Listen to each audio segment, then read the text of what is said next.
much did it take for you to pay a babysitter on your last night out?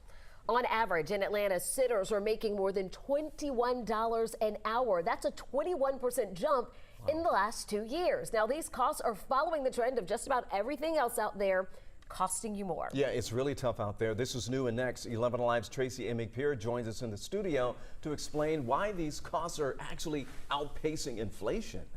Well, one study found that fewer sitters are still willing to work, and they're demanding more money. So that means many parents are staying home. It's not the way up. Kids are expensive anyway.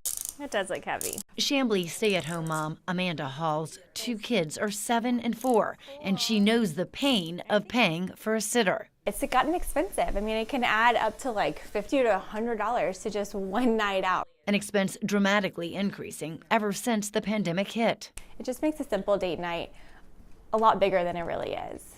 That's tough. Nationally, babysitting rates have been on the rise since 2020, outpacing inflation. Rates jumped nearly 10% last year alone and 21% over the last 2 years, according to Urban Sitter, an online service that helps families find sitters. Please come out. Hall says the cost of a babysitter is now something she considers with her husband every time they go out. Prices on everything have gone up, so date nights just do become a little more infrequent. Here's how Atlanta stacks up. Out of 22 cities surveyed, Atlanta was in the middle of the pack, slightly above the national average rate. San Francisco was the most expensive option, while parents in Phoenix are saving the most money. High rates don't just affect date nights and evenings out. According to a survey from Care.com, half of parents in 2022 spent more than 20% of their income on childcare.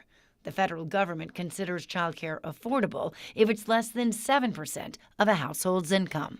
We started looking at the numbers and it just didn't quite make sense to have someone else watch them. And while she's grateful to be able to stay at home, Hall hopes eventually things will balance out.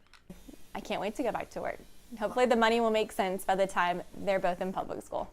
Well, I spoke with a woman who's had a business matching sitters to families for 37 years in Atlanta. She says because supply is so low, she's actually retiring this year. This is really tough. So my wife and I, we're empty nesters. We don't have to deal with that right now. But for a lot of parents out there, it's better to stay home. It's cheaper to stay home, it seems like, instead of having childcare. That's right. I have 3 children, 3 young children, 2 are in school. But I mean, these are things that all parents have to think about, especially with the economy the way it is, inflation the way it is. Hard decisions to make for sure. Even the price of eggs. Well, we're talking about $7, $8 a carton. So, all right, Tracy, thanks a lot.